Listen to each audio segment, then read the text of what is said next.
اعوذ باللہ من الشیطان الرجیم بسم اللہ الرحمن الرحیم اللہم صلی علی سیدنا محمد وعلی آل سیدنا محمد واصحاب سیدنا محمد وبارک وسلم۔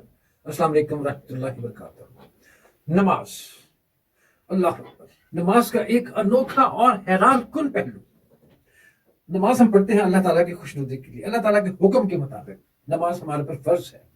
تو ایک صاحب فرماتے ہیں کہ میں تلاوت کر رہا تھا تو سورہ المعارج کی آیت پر آ کر رک سا گیا۔ اللہ اکبر، بات انسان کی تخلیق کے بارے میں تھی کہ انسان اصل میں پیدا کیسا ہوا، کیسا پیدا کیا اللہ تعالیٰ نے انسان کو۔ ایسی کوئی بھی آیت آئے تو میں رک کر تھوڑا سا سوچنے لگ جاتا ہوں۔ سوچنا پڑتا ہے ہر آیت پہ، اور اللہ تعالیٰ کی ذات پاک بندے کو اسی لیے ہر آیت کے اندر کوئی نہ کوئی سبق ضرور ہے۔ تو اس کی پہلی آیت یہ تھی کہ حقیقت یہ ہے کہ انسان بہت کم حوصلہ پیدا کیا گیا ہے۔ انسان میں حوصلہ بہت کم پیدا ہے۔ میں نے انگریزی کا ترجمہ دیکھا تو الوہا کا مطلب تھا اینگوش۔ اب اینگوش کا مطلب اردو میں سمجھیں تو یہی لگتا ہے کہ ایسا انسان جس میں بے چینی، تشویش یا بے صبری سی ہو، بے صبر انسان، اینگوشڈ۔ بہرحال میں نے کم ہمت پر ہی اتفاق کر لیا اور اسے بے صبری کے معنوں میں لے لیا، رائٹ؟ تو انسان کیا ہے؟ بے صبرا ہے۔ دوسری آیت کچھ اور بھی معنی خیز تھی۔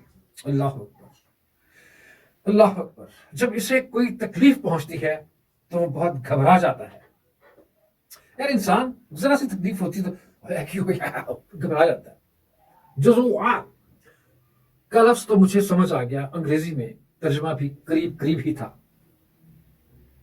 اور ترجمہ کیا تھا؟ امپیشنٹ، مطلب بے چین، یعنی تکلیف پہنچتے تو انسان چاہتا ہے کہ بس اب یہ رفع ہو جائے، بس ختم ہو جائے کسی طرح سے۔ کوئی تکلیف آئی تو میں چاہوں گا کہ فٹافٹ ختم ہو جائے۔ اور تیسری آیت، اللہ اکبر، اور جب اس کے پاس خوشحالی آتی ہے تو بہت بخیل بن جاتا ہے، کنجوس بن جاتا ہے۔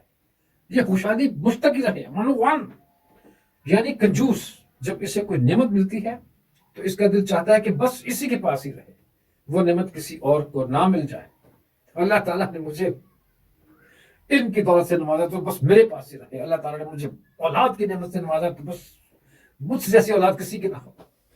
اللہ اکبر۔ جو رلا دینے آیت تھی، رلا دینے والی آیت، وہ بعد میں آئی۔ اللہ تعالیٰ نے فرمایا مگر وہ نمازی ایسے نہیں ہے۔ کیا بات! انسان کی تین ان کے بعد ایک وہ آئے کہ وہ نمازی ایسے نہیں، کہ یعنی نماز پڑھنے والے لوگوں کے علاوہ انسان کی حالت اسی طرح کی ہے۔ نماز، ہم مسلمان نماز پڑھتے ہیں، عیسائی بھی نماز پڑھتے ہیں اپنی، یہودی بھی اپنی نماز پڑھتے ہیں، ہر بندہ اپنی عبادت کرتا ہے اپنے دین کی مطابق۔ انسان کی پیدائش حالت صرف اس صورت میں بدل سکتی ہے کہ جب وہ نماز قائم کرے، اللہ تعالیٰ کے حضور پیش ہو۔ اللہ اکبر۔ اور یہ سن کر، یہ پڑھ کر مجھے عجیب سی خوشی محسوس ہوئی۔ یہ سوچ کر میں پہلی 3 آیات پڑھ کر حیران ہو رہا تھا کہ اللہ تعالیٰ اپنے ہی بنائے ہوئے انسان کی کمیاں اور خامیاں گنوا رہا ہے۔ انسان کے اندر اللہ تعالیٰ نے کمیاں اور خامیاں پیدا کی ہیں، لیکن الا المصلین پڑھا تو دل مطمئن سا ہو گیا۔ اللہ اکبر، کہ ان کمیوں اور خامیوں کو پورا کرنے کا اللہ تعالیٰ نے راستہ رکھا ہوا ہے کہ اگر کوئی نماز پڑھتا ہے تو وہ حلوہ، جزوہ اور منوع، اللہ اکبر، ان 3 چیزوں کی دلی اور جذباتی حالتوں سے نکل سکتا ہے۔ نہ گھبرائے گا، نہ کنجوس ہوگا، اور نہ اس کے اندر پیدا ہوگی وہ ہلچل۔ اور میں سوچنے لگا، یعنی میں تصور کرنے لگا کہ انسان سے تشویش، بے چینی اور کنجوسی نکل جائے،